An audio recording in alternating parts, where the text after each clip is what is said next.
We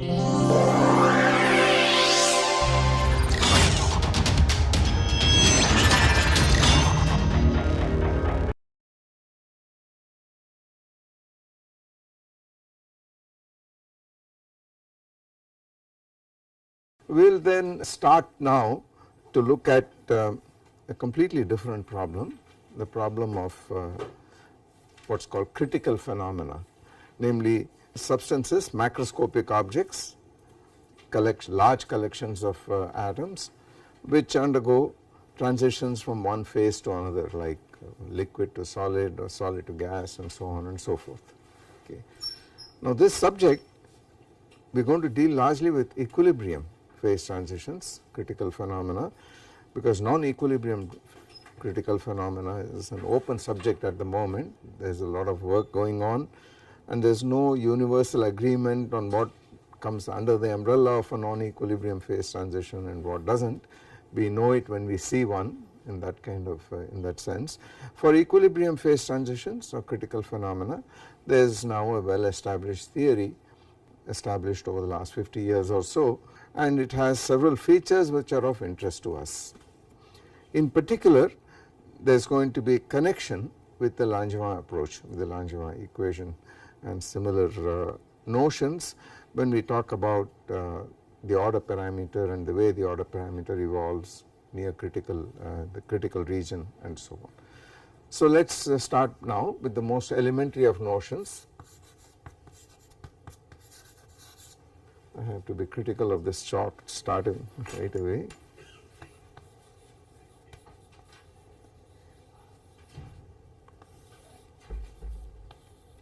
Okay.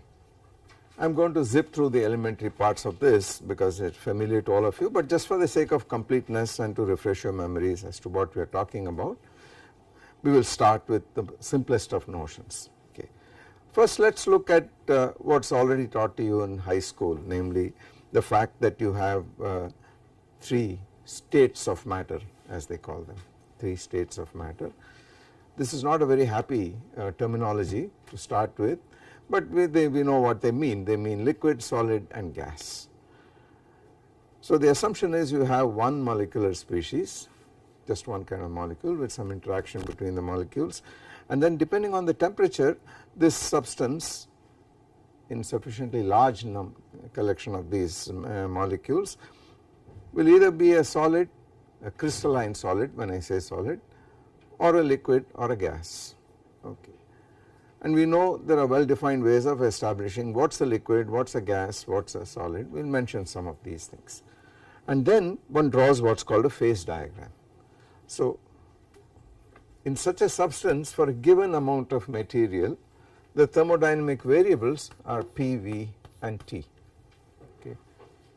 As you know from elementary thermodynamics, when you have just a one component substance and a given amount of it, the number does not change, the number of particles, then we can forget about the chemical potential, we can forget about concentrations of the different species and so on, and the simplest thermodynamic variables are P, V and T, and they are connected by an equation of state. But this equation of state, which tells you the value of any one of these variables in terms of the other two, this equation of state will depend on what the temperature is and what the pressure is, etc. It depends on where you are in the space of these 3 variables. Okay. So one draws typically a P versus T diagram. Of course we will also draw a V versus T and T versus V versus P and so on, we will do that by and by, but one draws first a PT diagram and then it turns out that at sufficiently high temperatures the system is in general in the gas phase, at sufficiently very low temperatures it is in the solid phase, and it is a liquid somewhere in between. Okay. So any point on this plane is a state of thermodynamic equilibrium for the substance. Okay. And then one has typically a figure like this, very schematically. You have a line, it goes off like that, not necessarily a straight line, and the system is in a solid phase here, a liquid phase here and a gas phase here. and there is very often a triple point here at this place. I am not drawing this to scale at all, I am not telling you what the temperatures are, what are the actual values of these quantities, no such thing, just schematically it looks like this. Now the slope of this graph may be 1,000 times the slope of this graph, so we are not worried about that here. Okay. The question is, what happens on this line? It is called a coexistence curve or coexistence line, a curve which tells you for a given value of the pressure what is the boiling point, so that if you increase the temperature you get into the gas phase, or for a fixed temperature if you increase the pressure you cross into a liquid phase, it condenses, the gas condenses out here. Similarly between the solid and liquid and the solid and the gas here. So what happens here as you go across is boiling or condensation if you come down, either freezing or melting as you come down, and sublimation across this. So this is called the sublimation curve, this is called the boiling curve, and that is called the melting curve. Okay. More significantly, this thing also tells you for a given pressure what the boiling point is, and as you know, if you increase the pressure on the gas the boiling point goes up, if you decrease it the boiling point comes down. Okay. But very notably this curve just ends in mid-air, so to speak, it just ends at one particular finite point, and this is called the critical point.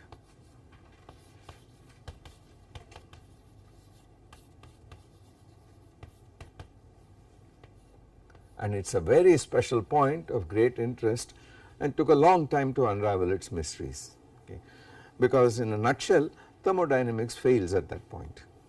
Okay. So you have to go beyond thermodynamics, you have to go to statistical mechanics, but even more than that you have to go to some fairly sophisticated techniques in statistical mechanics to understand what is happening at this point.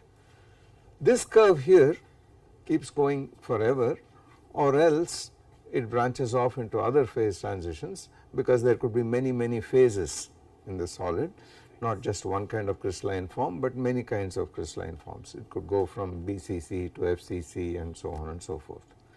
But we are assuming those complications do not exist and it keeps going in this fashion. I have drawn a graph where if you increase the temperature, if you increase the pressure, the melting point also increases. But that is not necessarily true for water, it goes the other way. So the slope of this curve is actually negative in the case of water, which is a very anomalous substance, and for most materials it is actually positive but with a very high slope, numerical value of the slope. This graph on the other hand always has a positive slope, because in all cases if you increase the boiling point of a liquid will increase if you increase the pressure. So it always goes in this fashion. And we also know that there is an equation which tells you that the slope of any of these coexistence curves in the PT plane is given by an equation called the Clausius-Clapeyron equation on this side, which tells you how the boiling point or freezing point or whatever it is changes as a function of the pressure. Okay. This quantity on the right hand side involves the latent heat divided by the temperature times whatever.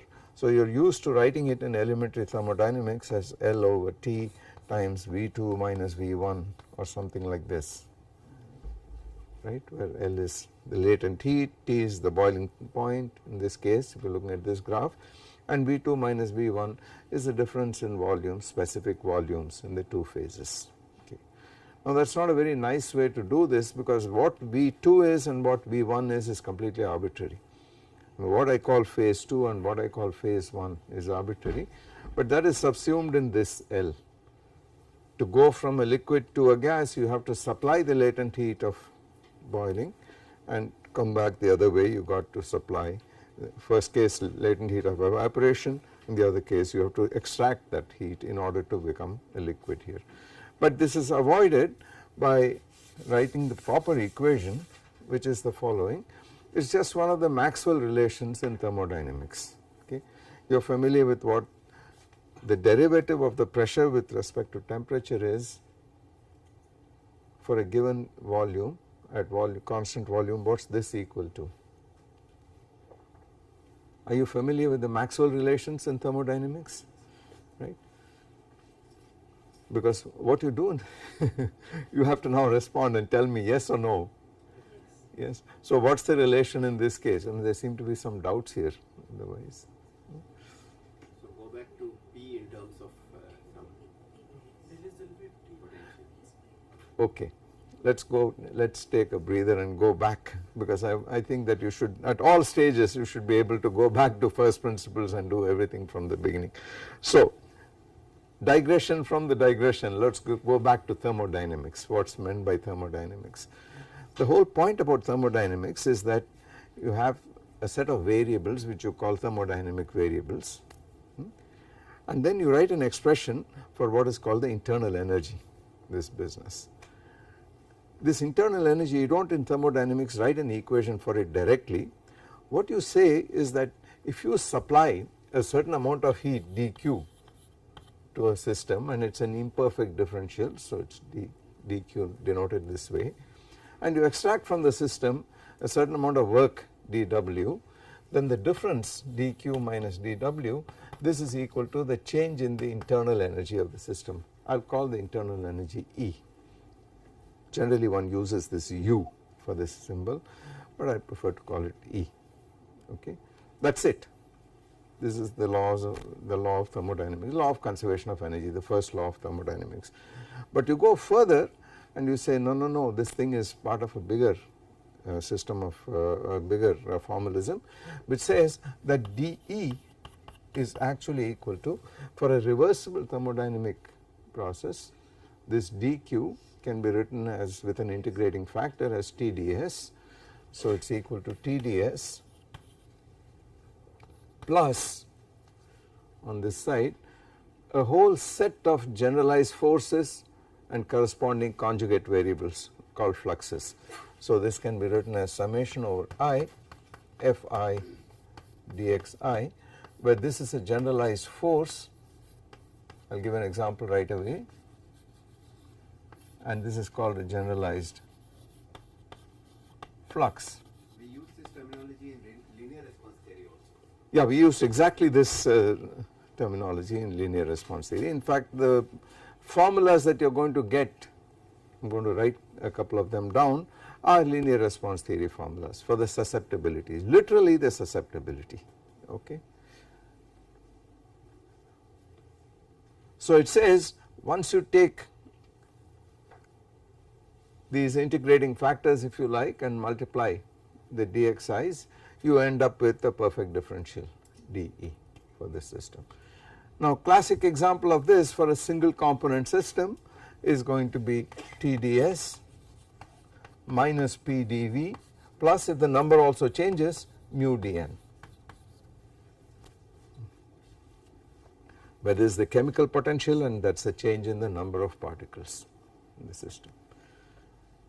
So now you have a set of thermodynamic variables, and these variables can be grouped into this portion and this portion.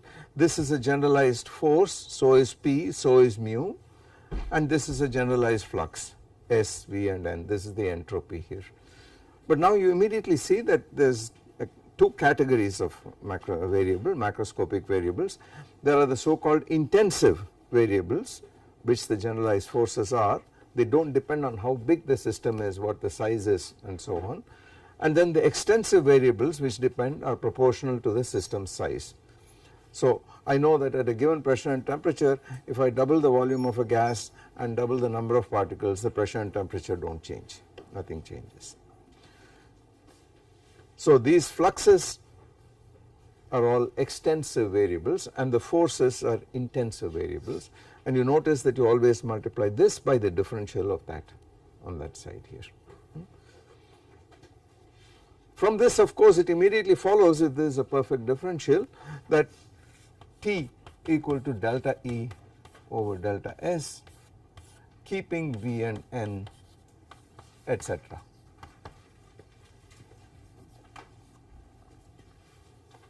All these relations follow. Okay. But now you can write this not in terms of just dE, you could write an equation for D some thermodynamic potential. You can choose those as independent variables.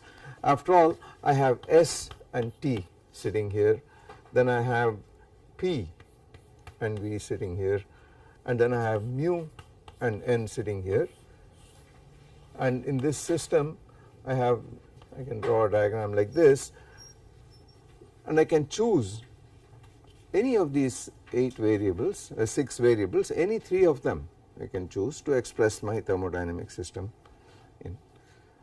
So for instance, suppose I chose S, V and N, then as you can see, since dE is expressible in terms of ds, dV and dN as a linear combination, it implies E is a function of S, V and N. So you have E of S, V and N, the internal energy, and then you say that in thermodynamic equilibrium this is a minimum, the internal energy is at a minimum. That is the state of thermodynamic equilibrium, and then you have to ask, is it a stable equilibrium, unstable, etc., and there are convexity conditions which you get as a consequence. But there is no reason why I couldn't have chosen S, V and mu. So I could have chosen S, V and mu.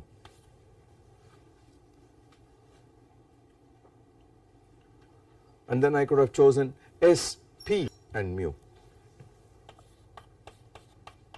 So let us write this systematically so that we have S, V and N, that is one possibility, S, P and N, that is another possibility, then S, V and mu, that is a possibility, S, P and mu, that is a possibility, and then I have T, V and N, T, P and N, T, V and mu, and T, P and mu. That is it. So 2 cubed is equal to 8. These are the 8 possible sets of variables that I can choose to describe the system, right. Then since I have already got the laws of thermodynamics put in this form, it is clear that the thermodynamic potential that is a minimum in thermal equilibrium is the internal energy E. Okay. I do a Legendre transform on it to go from S to T, that is the conjugate variable here, by subtracting Ts from this potential, and I get the Helmholtz potential. So this is F of Tv and N, and then we know that at constant temperature, volume and fixed number of particles in thermal equilibrium, it is the Helmholtz free energy that is at a minimum. Okay. Similarly, I did not like V, I go to P, I choose S, P and N, then I can do that by subtracting, by adding PV, because this has got a minus PdV out here, so I can add E plus PV and I get the enthalpy H of SP and N, which is at a minimum for a process in which you can control the temperature, the pressure, the entropy and the number of particles. Okay. Similarly, I can go to Tp and N and I get the Gibbs free energy here. Okay. But I can do any one of them, it does not matter. For instance, I could have chosen, I am just trying to figure out, so let us call this phi, let us call them phi 1, phi 2 and phi 3. No, sorry, phi 3. This is arbitrary notation, okay, I do not know what the standard notation is. So what was the last one? It was T, P and mu. I can't do this. Why? It is not a good idea to choose to describe a thermodynamic system using as a potential a function which is a function of Tp and mu. Why is that? Pardon me? All three are intensive. All three of these are intensive. So there is no information about how big the system is here at all. So this is not going to work. and we will see explicitly. If you do a Legendre transform on this, you will see what happens, but we need just one more step before that. You see, the first law of the laws of thermodynamics written in this form, I could in some sense consider this also as a generalized force and this as a generalized flux. Then I just put Fi dxi for the whole lot. I do not have to take this separately, so let me just do that, summation over I Fi dxi, with the understanding that there is a generalized force called temperature and there is a corresponding flux called the entropy. Now extensivity implies that all these generalized fluxes are proportional to E, right, or E is proportional to these, I mean differential in this form, but now we make an assumption that E is a homogeneous function of all the generalized fluxes.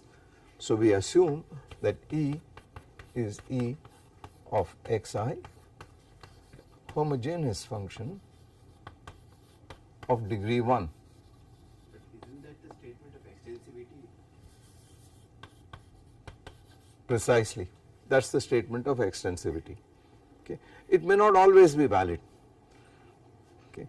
For instance, if you took a cloud in interstellar space, which is held together by the mutual gravitational attraction of the particles, it is not clear that the total energy is proportional to the number of particles, because there is a strong attraction and then various other things can happen in between. So there are cases where you have to be careful, this will not work, but under normal circumstances this is a homogeneous function of degree 1. Now what does that actually imply? This immediately implies by Euler's theorem that E must be of the form summation over I xi delta E over delta xi.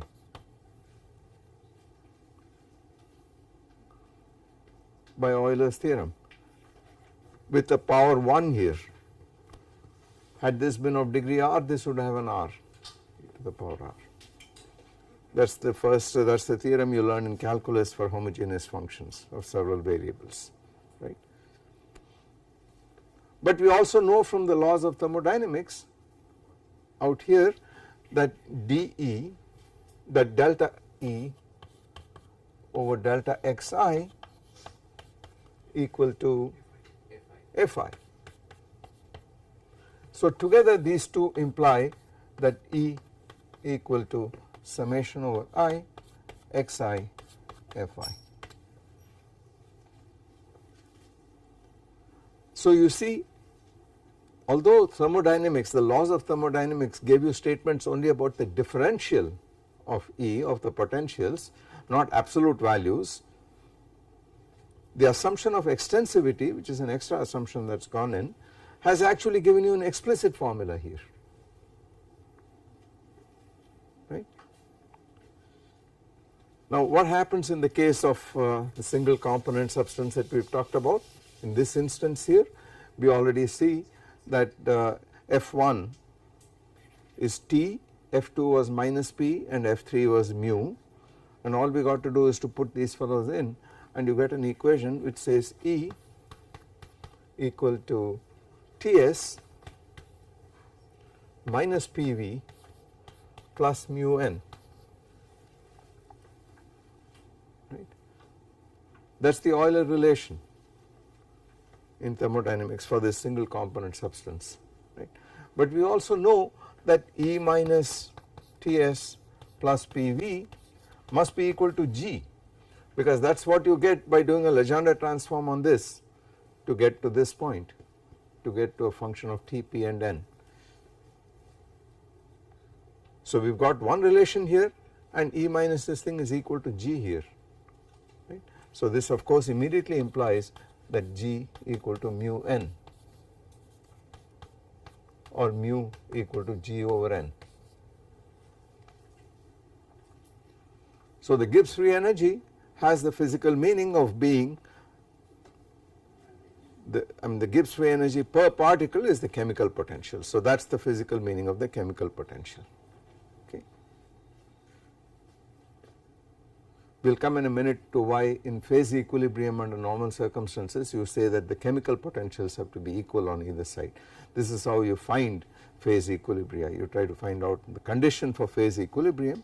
If you boil water for instance in a beaker here, then the pressure, temperature and the chemical potential in the two phases are equal to each other. And we will see in a minute why.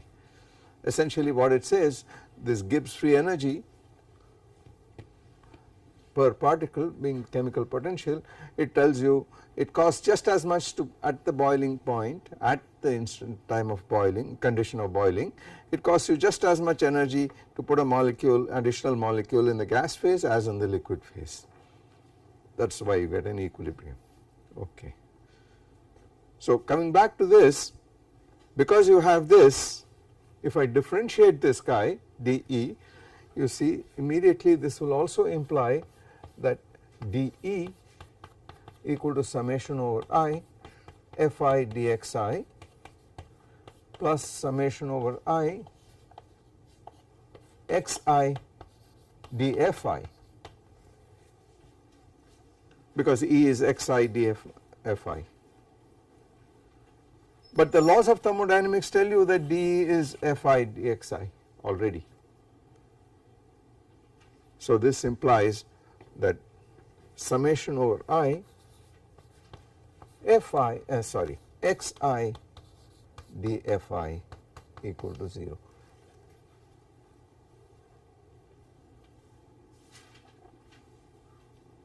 What have I done? Is that correct? Yeah, that's correct. That's correct. So while E is xi Fi summed over I, dE by the laws of thermodynamics is Fi dxi, therefore xi dFi must be equal to 0 out here, right. What does it mean in this language? It says 0 equal to S dt minus V dP plus N d mu,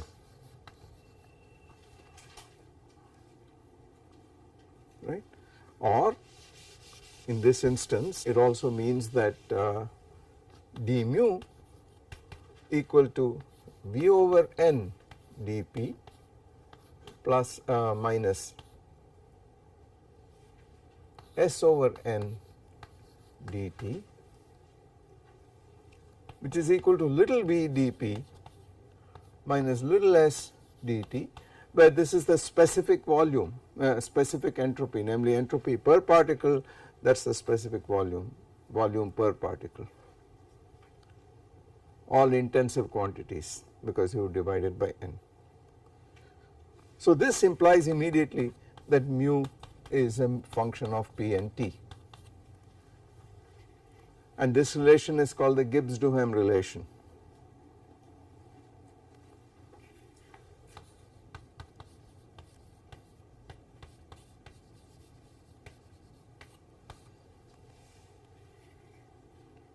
Okay.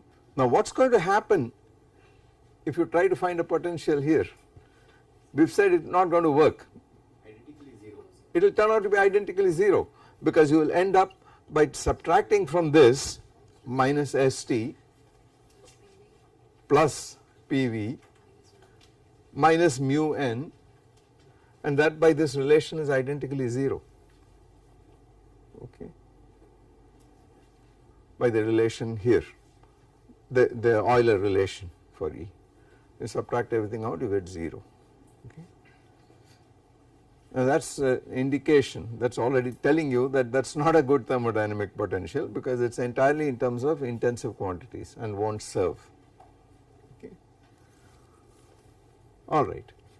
Now the Maxwell relations tell you the following, and this let us take the example here and do this. So let us go back to, let us look at f for instance. So f equal to a function of t, b and n, and what is df? This is found by going from s to t. So we have t ds in the original dE, and we are now finding E minus ts, which is what this f is. So there is going to be a minus s dt plus p dv, because v does not change, and then plus TdS mu dN. I want to be careful about the sign. TdS minus PdV. No. Minus PdV plus mu dN, I think. Yeah. So this will imply that S equal to delta F by delta T at constant, let's see, T is TdS minus PdV plus mu dN. Yeah, it's okay. At V and N, and similarly P equal to minus delta F by delta V at T and N, constant T and N. Okay. So this sort of thing is telling you that because of this relationship, the fact that this is an exact differential, it is telling you that the derivatives of this of thermodynamic potentials with respect to these variables, the xi's, are other thermodynamic variables. They are the conjugate forces of the generalized fluxes. Okay. On the other hand, there is nothing to stop you from differentiating a second time in two different orders, and we know this got to be equal to each other. So if I now differentiate this a second time with respect to V, then I get delta S over delta V equal to d2f over delta V delta T, but that must be equal to d2f over delta T delta V, which must be equal to, pardon me? S equal to minus df by dt. Alright. So delta S over delta V equal to minus this guy, that is equal to minus this guy here, which is the same as delta P over delta T, and this is at constant T and that is at constant V. Right. That is called a Maxwell relation. I will let you have fun by finding all the other Maxwell relations. So for our purpose, fortuitously, I did not plan it this way, I just took a random one, but that is precisely the one we need, because we are trying to find dP over dt, this slope. So it turns out I should remember this. So it is the one with F that does this. Okay. So we have our first Maxwell relation and we can go back now. So on the Boiling curve now, with the critical point which we will come to slowly, here is T, here is P. On this Boiling curve, the slope of this curve, slope dP over dt, okay, is given by delta S by delta V. So across this curve there is a discontinuity in entropy, because as you can see, the volume for a given amount of material, the entropy of the gas is much higher than the entropy of the liquid, much greater disorder, many more accessible microstates. Similarly, as far as the volume is concerned, the specific volume of a gas is far higher than the specific volume of a liquid. So this thing should really be written as delta S over delta V. And I do not then care which is called phase 1 and which is phase 2. Whatever convention you use, I find delta S and delta V with the same convention.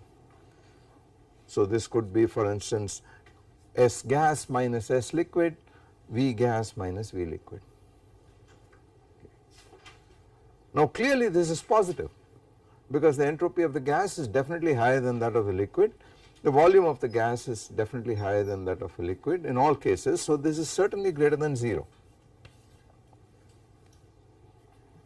And it is a large denominator,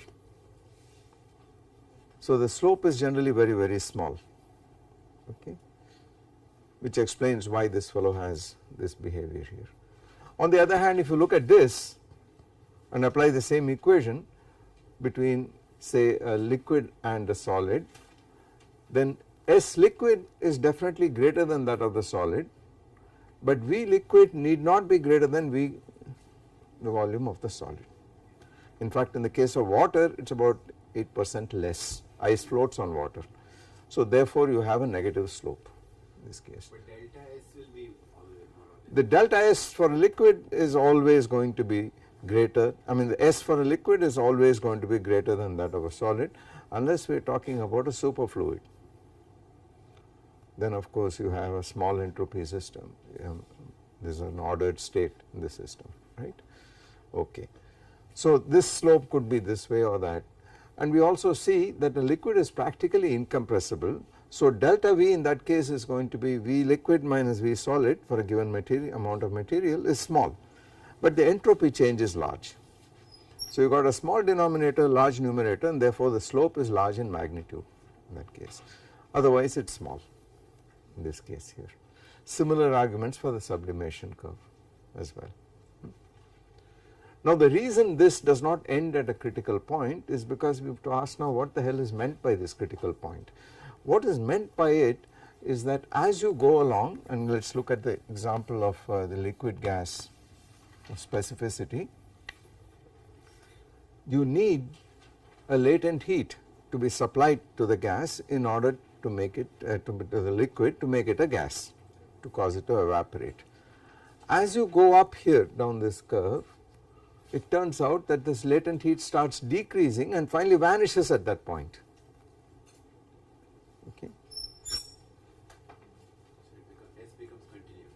So you don't need, you don't need any heat in order to go from one phase to another at this stage. But we will see that the distinction between the two phases disappears. What is the other thing that keeps you distinguishes a liquid from a gas? There is after all a surface, and there is a surface tension. That surface tension starts decreasing, and at this point the surface tension also vanishes here. So after this you got a homogeneous mush of some kind. It is a fluid, I will just call it a fluid phase, neither liquid nor gas, there is no way of distinguishing, so beyond this point it is a fluid. But there could be like higher order discontinuities really. There could at this moment, we'll see what happens at this critical point. When I do the magnet analogy, then it will become much clearer as to what this fellow is, what this critical point does. Now you can't have that a critical point on this graph, because you have a critical point on this graph, it means that I pointed out that every point on this plane is a state of thermal equilibrium. So in principle I could start at this point, I am at a sufficiently low pressure and a high temperature, I am in the gas phase, and I go through this process. I take the temperature up at constant pressure, and then I take this up here. At constant temperature I increase the pressure, go down in pressure and come down here. At every stage I am in thermal equilibrium. I have not crossed any coexistence curve. I have continuously moved from the gas phase to the liquid phase without encountering any discontinuity whatsoever.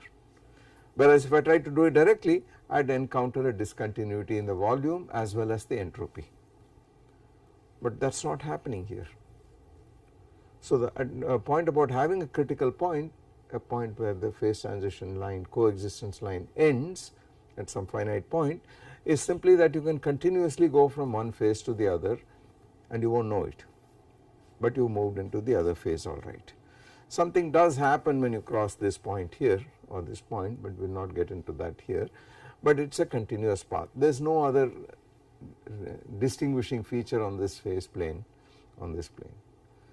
But you can't do that here, because if you did, then it would imply you can go from a state of isotropic state, the liquid is all directions are exactly the same, it is homogeneous, it is isotropic and so on, to a crystalline phase where the symmetry is broken. The rotational symmetry and translational symmetry of a liquid is broken, because a crystal has only a smaller group of symmetries. It does not look the same if you rotate it by an arbitrary angle, you got to rotate it by an angle which belongs to the space group, so to say, and then also translation only by lattice vectors will give you the same system again. So the symmetry is lowered here in an ordered phase and is much higher here in the disordered phase, and you cannot continuously go from one to the other. So graphs like this must either end in other coexistence lines, or they must end in some physical boundary, like if it is on this side it can hit this point here, or it can hit absolute 0 out here. There is no critical point on the liquid gas crystalline solid liquid phase coexistence curve. Okay. Now what happens here at this point? This is a very, very hard problem, because what essentially happens is that normal thermodynamics fails, and fluctuations on all scales, all length scales, start playing a role. And this took a long time to realize how to handle this, how to find the relevant physical quantities in such a situation. In particular, how to explain this apparently universal behavior of systems at these critical points. And this entire problem is an outstanding problem in physics, and finally in the 1970s it got resolved with Wilson and Fisher's Wilson's introduction of the renormalization group. Okay.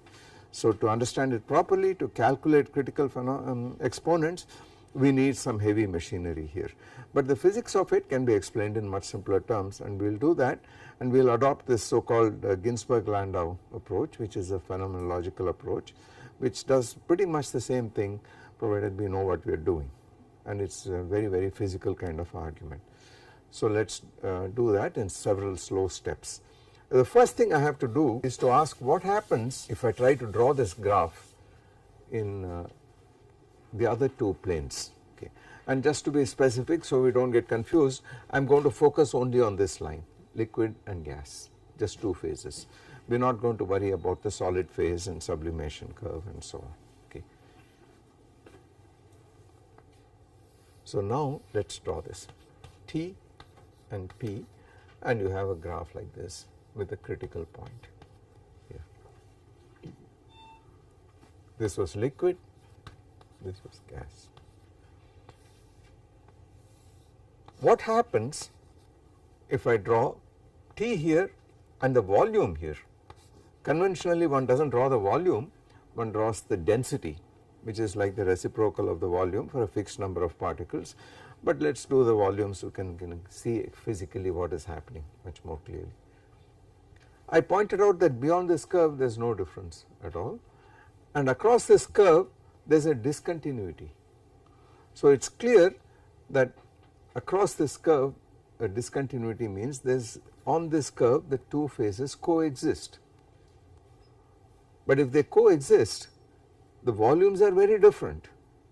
The volume of a specific volume of a gas and that of a liquid are very different. So this means that if you solve for V as a function of T, it must be double valued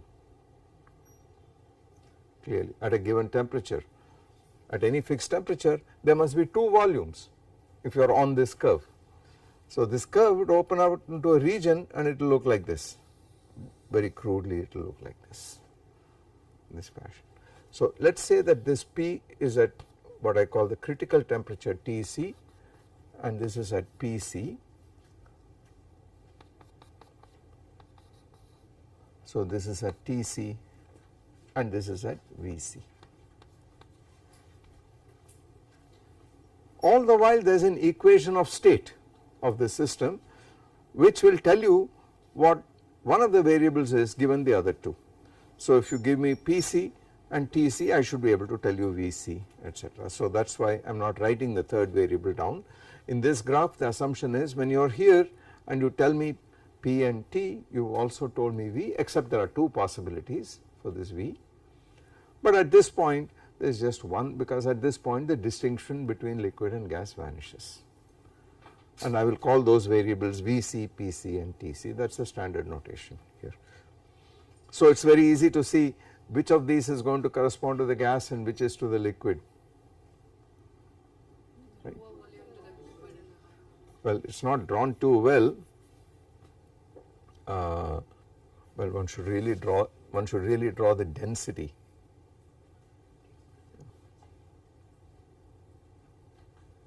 Isn't it? Shouldn't it be the density that one? Pardon me. Should be density because when temperature is decreasing for the gas. When the temperature is increasing, the specific volume also increases. There is thermal expansion, right? So, is the opposite. So this is not a happy picture. Make it row. Pardon, make it row.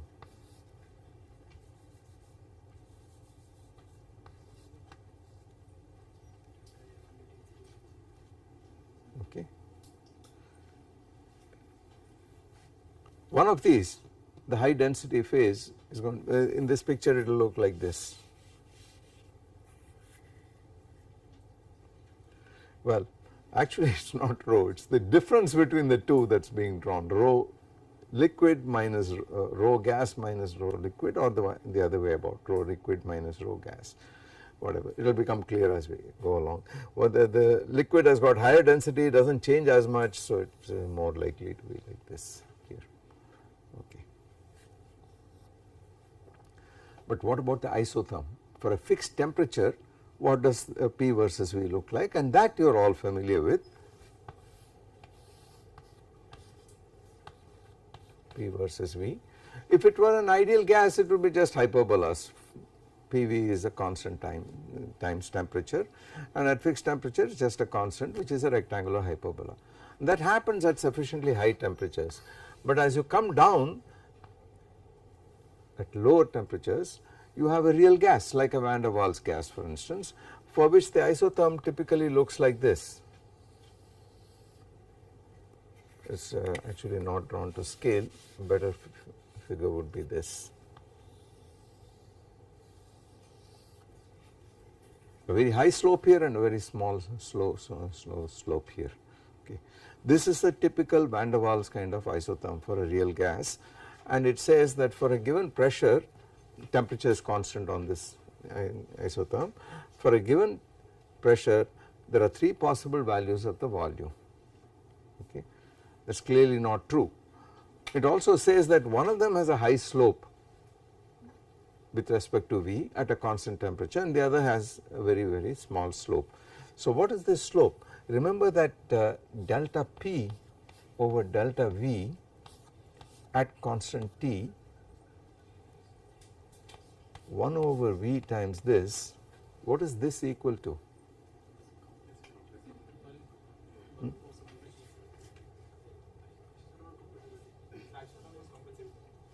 Delta V over V, sorry, V times this, what is this guy equal to?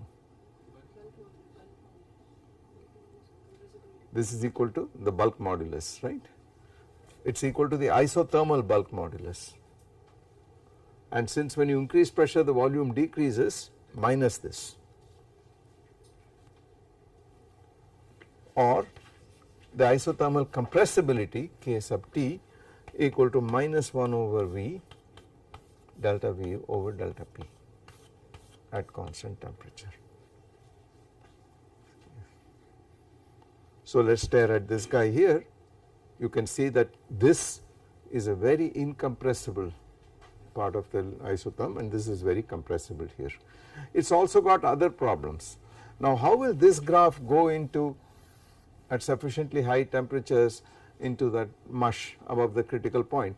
The only way it can do it, if it does so continuously, is that this graph at some point develops an inflection point, and after that, that inflection point splits into a maximum and a minimum, and as you get lower and lower it gets more pronounced.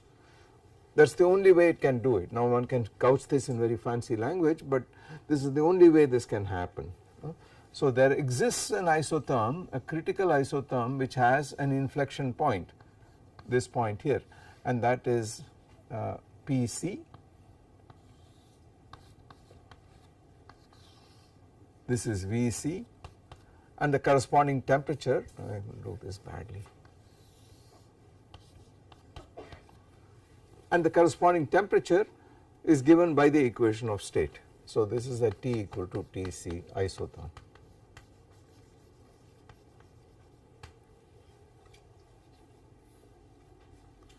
So we have all three diagrams now.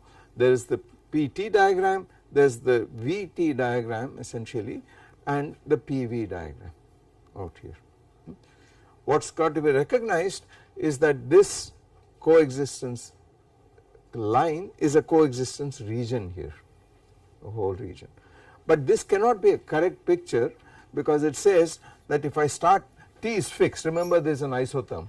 I take at this point, I start at this point at low pressure and I increase the pressure on the system keeping the temperature constant. Then the system is compelled to move along this graph up to here and then jump to this point, and similarly it has to be moved down along this graph and jump to this point if I reduce the pressure from the liquid phase.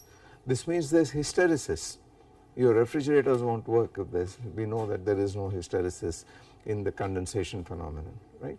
So this part of the graph is not correct. There is another problem with this part of the graph, and that has to do with the fact that out here the slope dP over dV is positive. This fellow is positive. That will make the bulk modulus negative, which is not possible. It violates thermodynamic stability. You put pressure on the system, the volume cannot increase, right.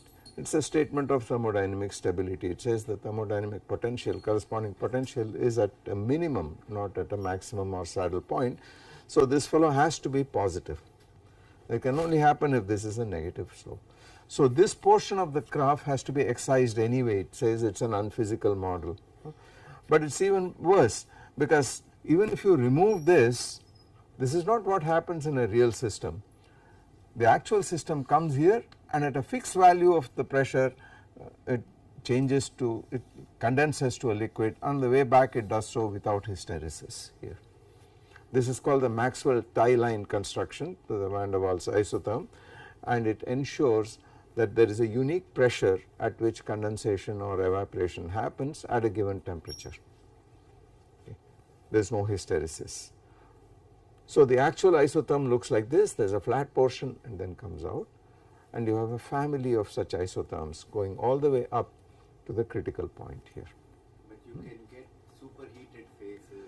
Yeah, we are not not going to get into that here. Right, there are metastable phases. Actually, yes, okay. So let's since he is mentioning this, let's take this a little more seriously and see what happens. You see, if I excise these portions all the way through, then they form a curve going through the minima and the maxima, which look like this. But I am excising a little more beyond that. And the way this tie line construction is done, I do not think you can see anything from this figure now, is that this area should be equal to that area. It is called the equal area rule, and there are ways of justifying it heuristically. Deriving it rigorously is quite hard to do. Has it okay. been derived? I thought it was a heuristic. It is heuristic. I can give a sort of very crude argument because you can see, you know, by telling, which is not a correct argument in terms of the chemical potential, but it's not relevant here. So what I want to say is, you are removing this portion inside here is an unstable region, but you are actually excising a bigger region, so which looks like this. So let us draw this figure again. In this figure, getting rid of everything else, there is a curve like this and there is a curve out like that, slightly bigger than that, and this is V and P.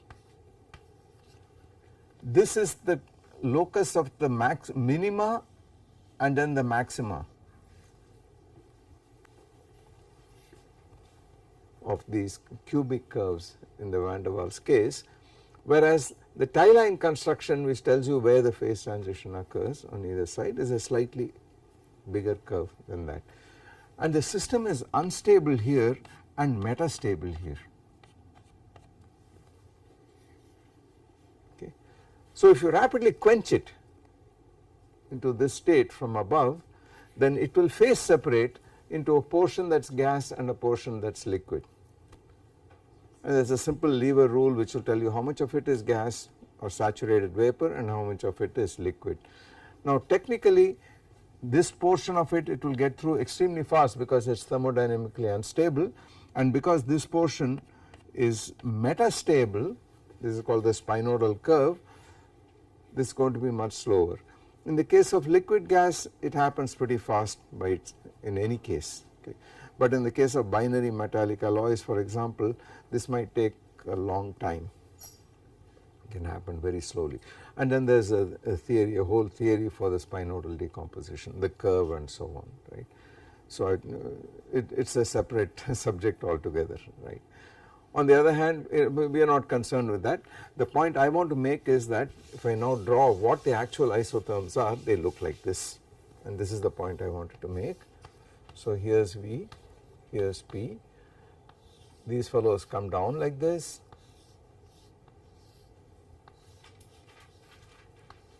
till there is an inflection point and there is nothing beyond that. So gas, liquid, above the critical point there is nothing, neither gas nor liquid, but homogeneous fluid, okay. So that is the PV diagram, the VT diagram and the PT diagram.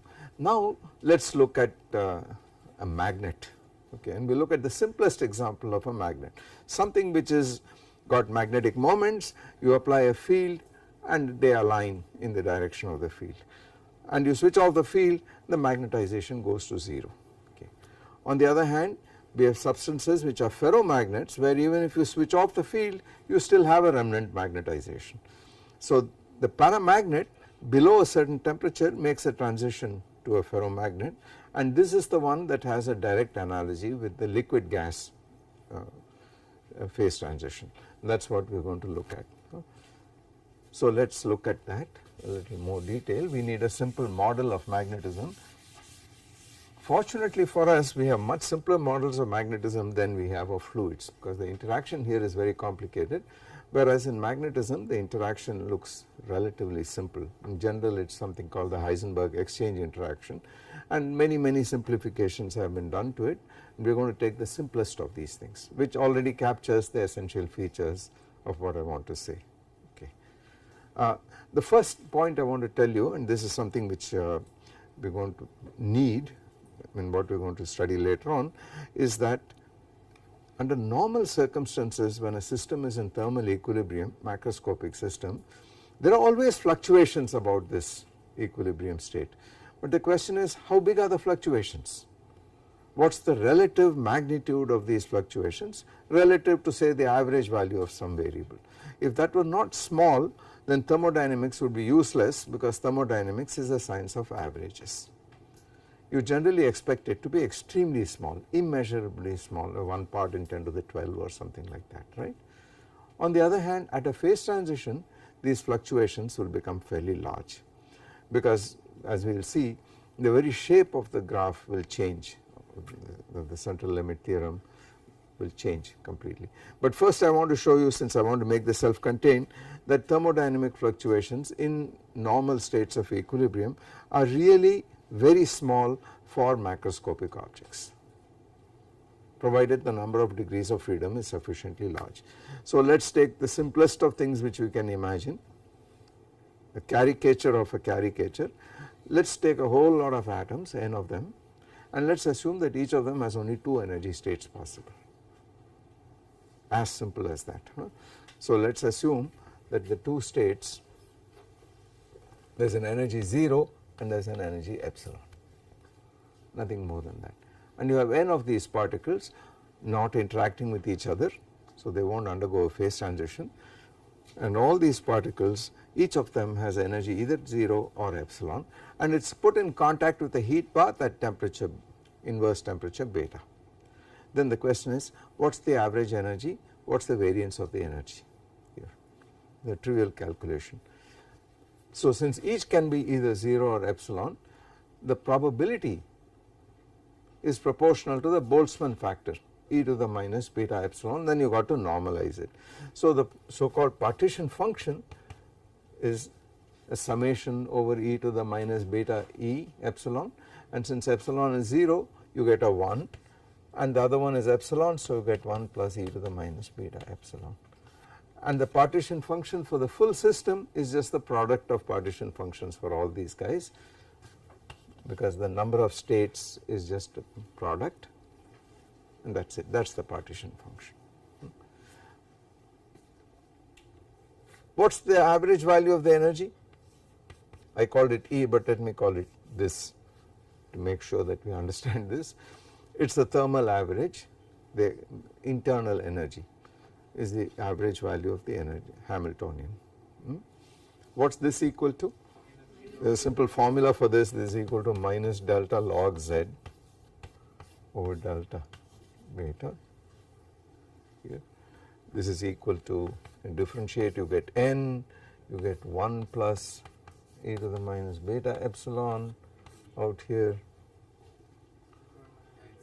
and then n epsilon e to the minus beta epsilon times this, which is equal to n epsilon over e to the beta epsilon minus plus 1.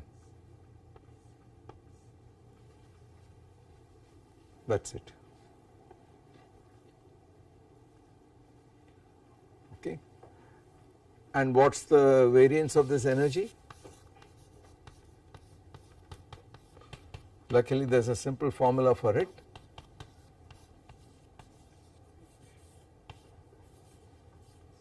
You can painfully sit down and do the second derivative and things like that, but it is actually the derivative of the average energy, the internal energy with respect to beta. Okay. So that gives us this is equal to n epsilon over e to the beta epsilon plus 1 the whole squared. The minus sign cancels out, and then epsilon squared e to the beta epsilon. So the standard deviation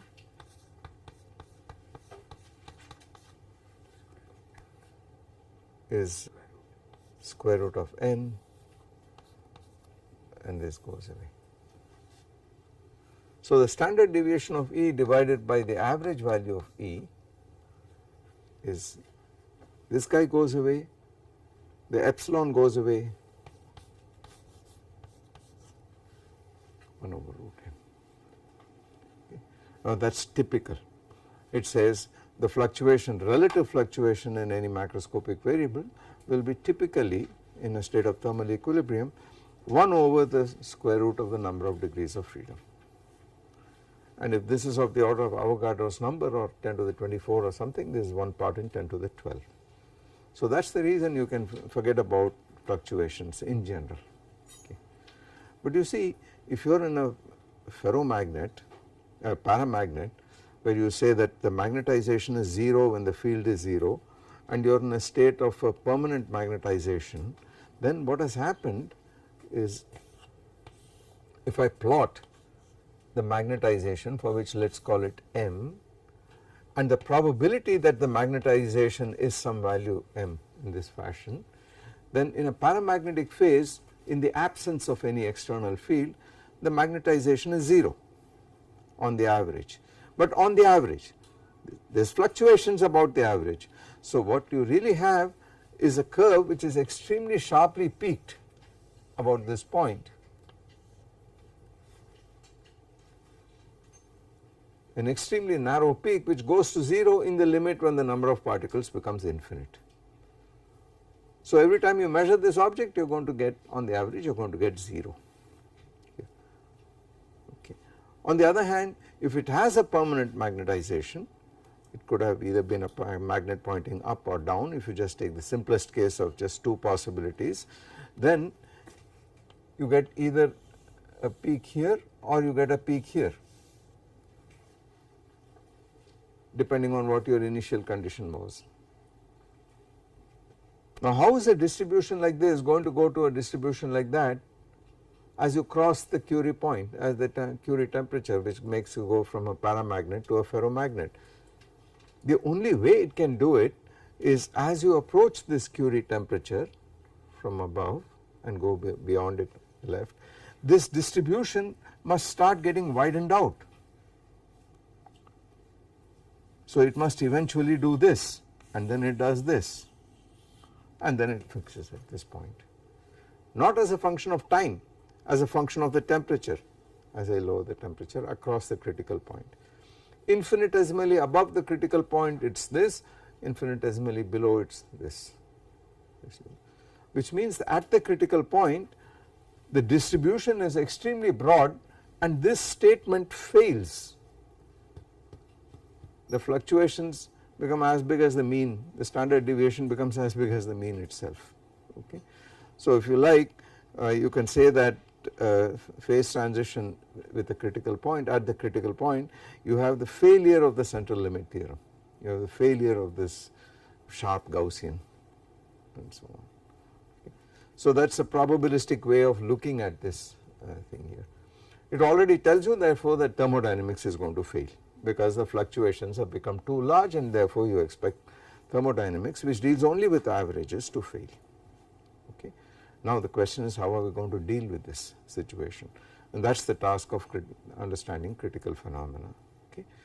Now having come to this point we will stop here today, but next time we will take a simple magnet model and draw the analogues of these three figures for the fluid, develop the magnet fluid analogy, and then see what the so called critical exponents are. We define them, see what they are, and then try to see whether we can find a theory which will encompass, which will tell us what critical points behavior should be like when you look at it in a time dependent way.